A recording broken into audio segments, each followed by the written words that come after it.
नमस्कार, मैं सूरज कुमार तिवारी, संवाददाता बहराइच।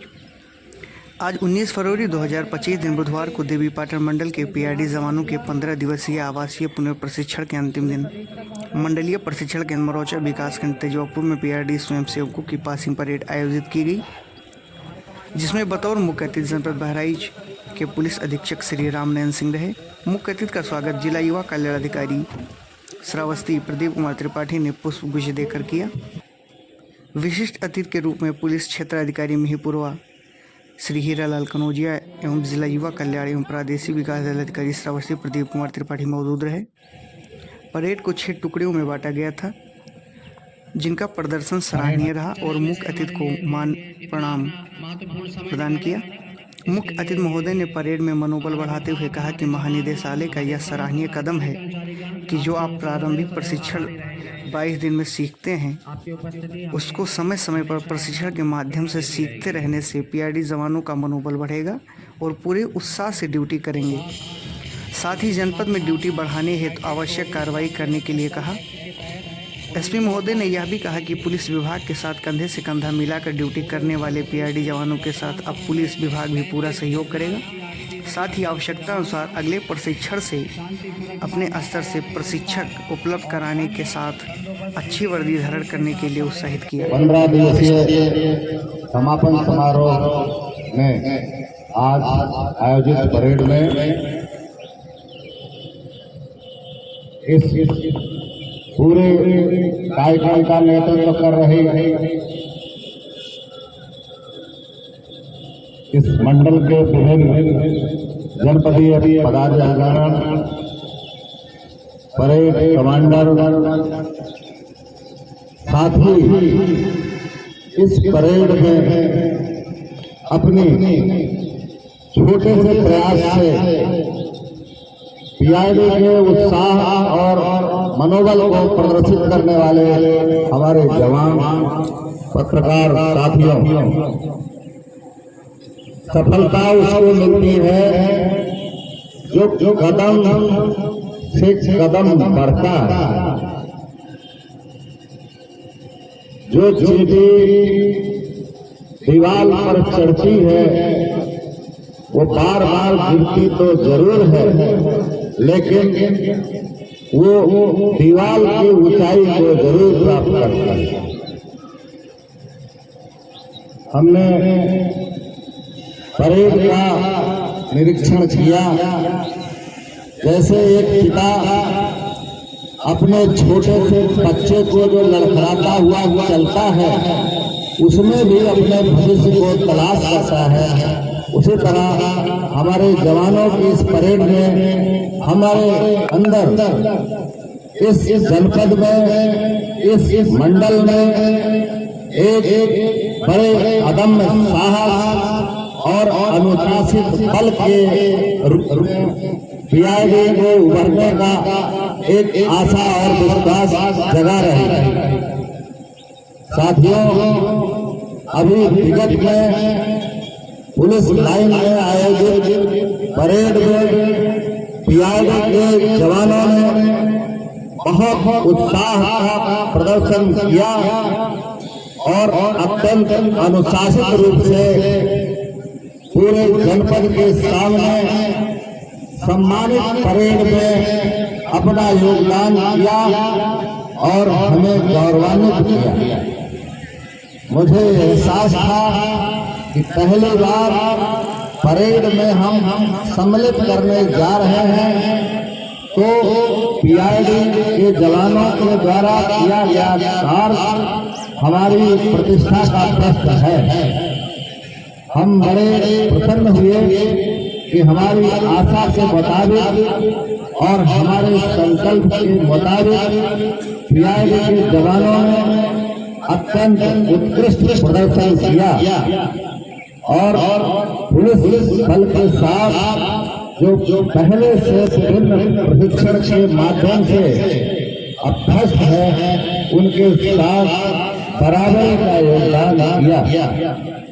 साथियों, जितने भी यूनिफॉर्म के संगठन हैं, चाहे वो पीआरडी हो, चाहे होमगार्ड का संगठन हो, चाहे वन विभाग का संगठन हो और चाहे स्काई डिपार्टमेंट का संगठन हो, सभी में यूनिफॉर्म जवान बड़े ही मनोयोग से काम करते हैं। हमको एहसास है कि यदि पुलिस विभाग की मुख्य धारा में उनको जोड़ा जाए तो निश्चित तौर से वो हमारे कंधे को मजबूत करेंगे। चाहे शांति व्यवस्था की समस्या हो, चाहे यातायात की व्यवस्था हो और चाहे जनपद के आपदा के समय हमारे जवानों द्वारा विभिन्न स्तर से अपने योगदान की बात हो, सभी जगह हमारा पीआईडी का जवान बड़ी सरलता और अनुशासन के साथ अपना योगदान करता है। सामान्य रूप से हमारे सभी जवान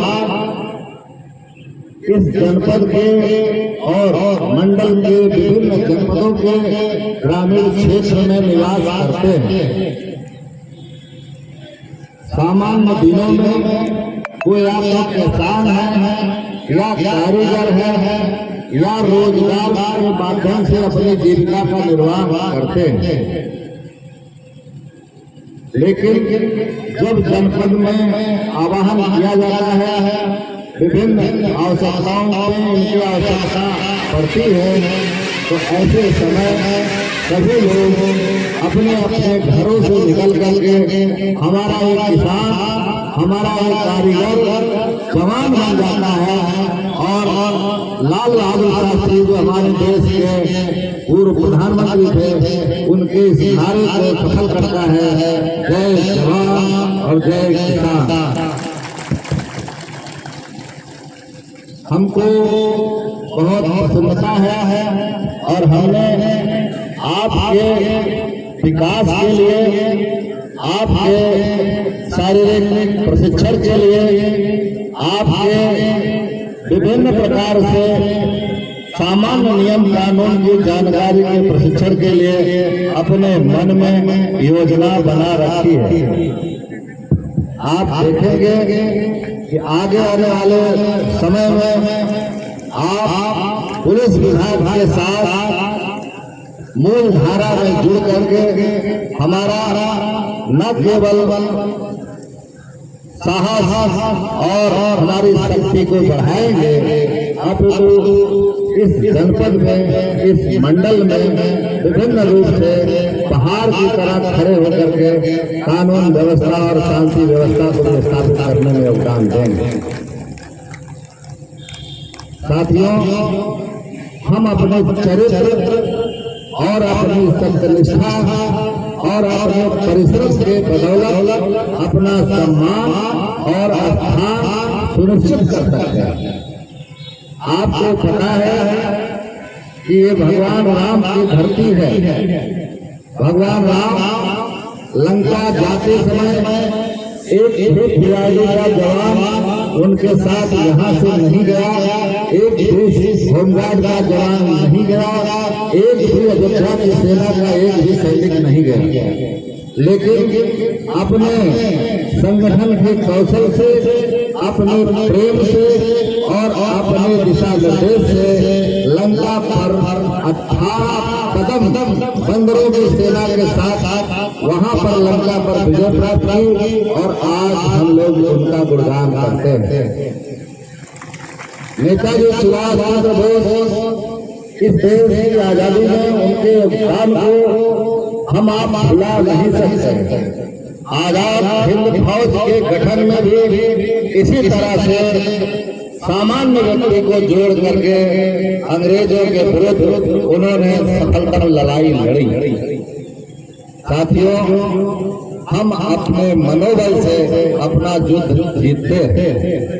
आप अपना मनोबल हमारे साथ खड़ा करिए। मुझे आशा और विश्वास है कि भविष्य में होने वाली परेड हो, चाहे शांति व्यवस्था की ड्यूटियां हो, हम किसी भी प्रकार से, किसी संसाधन से आपको कमजोर नहीं रहने देंगे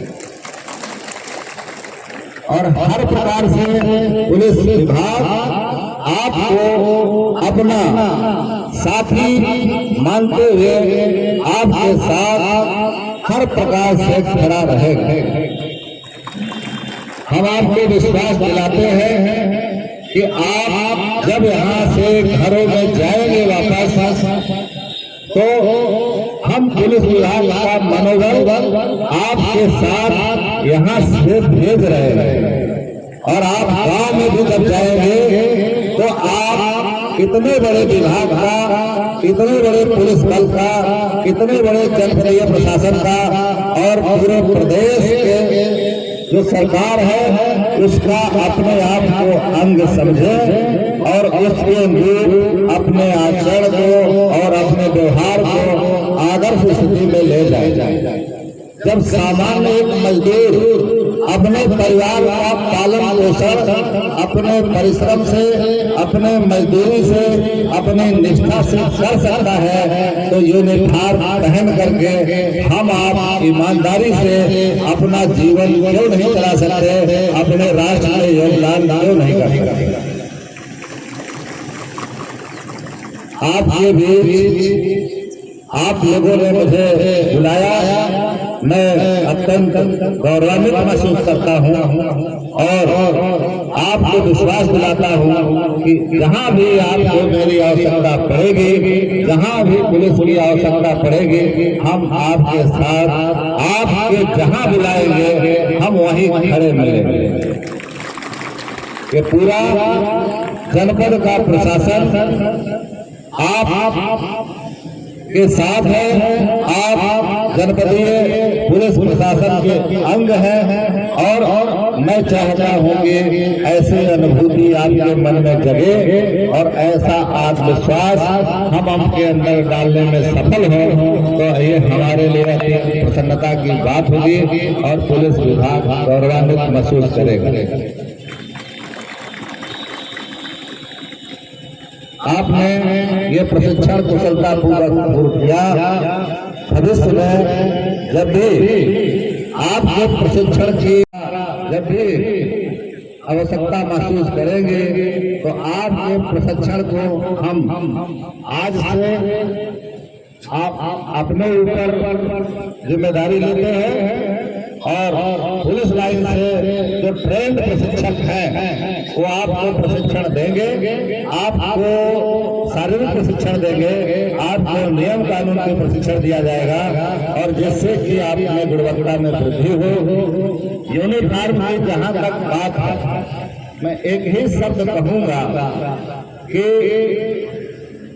जब हम किसी काम में जाते हैं तो हमारी जो वेशभूषा है वो सामान्य आदमी में हमारे काम के प्रति, आचरण के प्रति विश्वास पैदा करती है। यदि हमारी वेशभूषा आपके इस सफलतापूर्वक प्रशिक्षण के कार्यक्रम में सफल जितने भी हमारे सीआरडी के जवान हैं जो विभिन्न प्रकार के अपने शारीरिक समस्याओं को झेलते हुए भी प्रशिक्षण के मैदान को नहीं छोड़े, ऐसे हमारे जो वरिष्ठ जो 60 साल की अवस्था को प्राप्त होने जा रहे हैं परंतु अपने अनुशासन से और अपने कार्य और आचरण से मानक खड़ा कर रहे हैं, ऐसे समस्त जवानों को हमारी बहुत बहुत शुभकामना, बहुत बहुत हमारा सहयोग आपको प्राप्त हो, आपका सहयोग जनपद पुलिस को प्राप्त हो। इसी शुभकामना के साथ हम आपको पुनः बहुत बहुत बधाई देती है। जय हिंद, जय भारत। बहुत बहुत धन्यवाद सर आपके आशीर्वचन के लिए। आप इस कार्यक्रम के अगले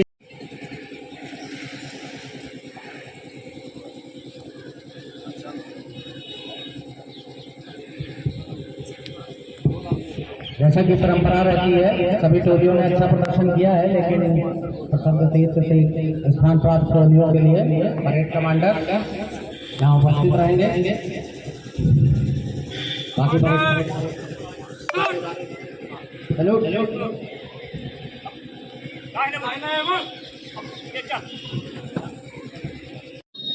मैम, ये जो 15 दिवसीय आवासीय पुनर्प्रशिक्षण कार्यक्रम आज प्रशिक्षण कार्यक्रम चला है, उसका जिसका समापन हुआ है, मैम इसको लेके क्या कहना चाहेंगी? पीआरडी रिफ्रेशर ट्रेनिंग कैंप हमारा मंडलीय स्तर पर बलरामपुर, श्रावस्ती, गोंडा और बहराइच के पीआरडी स्वयंसेवकों द्वारा इसमें पार्टिसिपेट किया गया है। इसमें हमारे एसपी सर बहराइच, उनके द्वारा चीफ गेस्ट के रूप में वो आए थे और हमारे डिस्ट्रिक्ट कमांडेंट श्रावस्ती एज विशिष्ट अतिथि उनके द्वारा पार्टिसिपेट किया गया और जवानों को, पीआरडी स्वयंसेवकों को बहुत ज़्यादा प्रोत्साहन दिया गया। बहराइच में पीआरडी स्वयंसेवक की departmental and non departmental duties लगती है और इसमें थाने, अलग प्राइवेट संस्थान जैसे चीनी मिल, मेडिकल हॉस्पिटल, इन सब में इनकी ड्यूटीज़ लगती है और इनके द्वारा सुरक्षा की जाती है। प्ले करिए सर। ये जो 15 दिवसीय पुनर्प्रशिक्षण कार्यक्रम का समापन आज हुआ है, इसको लेकर सर क्या कहना चाहेंगे? ये हमारे विभाग द्वारा जवानों को अनुशासित रखने, उनको वर्दी धारण करने इत्यादि, उनका टर्नआउट अच्छा रखने के लिए विभाग लगभग हर वर्ष मंडल स्तरीय पुनर्प्रशिक्षण कार्यक्रम कराता है, जिसमें हमारे जवान यहाँ पर विभिन्न प्रकार के प्रशिक्षण प्राप्त करते हैं, जैसे वर्दी कैसे धारण करनी है, आपदा संबंधी ड्यूटी में आपदाओं से कैसे निपटना है, और इसके अलावा यातायात की ड्यूटी कैसे अच्छे से करनी है और थानों इत्यादि में सुरक्षा की ड्यूटी कैसे करनी है। तो उसी का ये 15 दिवसीय पुनर्प्रशिक्षण कार्यक्रम था हमारा, तो उसी का समापन समारोह था। सर, किन किन सेक्टर में इन जवानों की ड्यूटी लगती है? इसमें 2 तरीके की ड्यूटियां हैं। एक विभागीय ड्यूटी, जिसमें ड्यूटी हम थानों में लगाते हैं, ऑन डिमांड यातायात में लगाते हैं, और हमारे साथ कुछ विभागीय ड्यूटी भी लगती हैं, और इसके अलावा कुछ गैर विभागीय ड्यूटी हैं जो किसी अन्य सरकारी विभाग में हम ड्यूटी लगाते हैं, और उसका व्यय जो होता है मानदेय जवानों का, वो संबंधित संस्थान द्वारा दिया जाता है। सर, जवानों की सबसे बड़ी समस्या रहती है ड्यूटी को लेकर, इसके लिए सर इसको बेहतर कैसे किया जा सकता है? प्रयास ये रहता है, शासन प्रशासन का, हमारे मुख्यालय का जो निर्देश है, जिलाधिकारी महोदय के स्तर से यहाँ से डिमांड जाती है, उसके बाद जवानों की जो ड्यूटी स्वीकृति होती है महानिदेशक महोदय द्वारा, उसी के क्रम में ड्यूटी लगती है। कई बार बजट इत्यादि की समस्या हो जाती है तो उतनी ड्यूटीज़ नहीं लग पाती है, लेकिन प्रयास ये रहता है कि ज़्यादा से ज़्यादा जवानों को ड्यूटी दी जाए। धन्यवाद।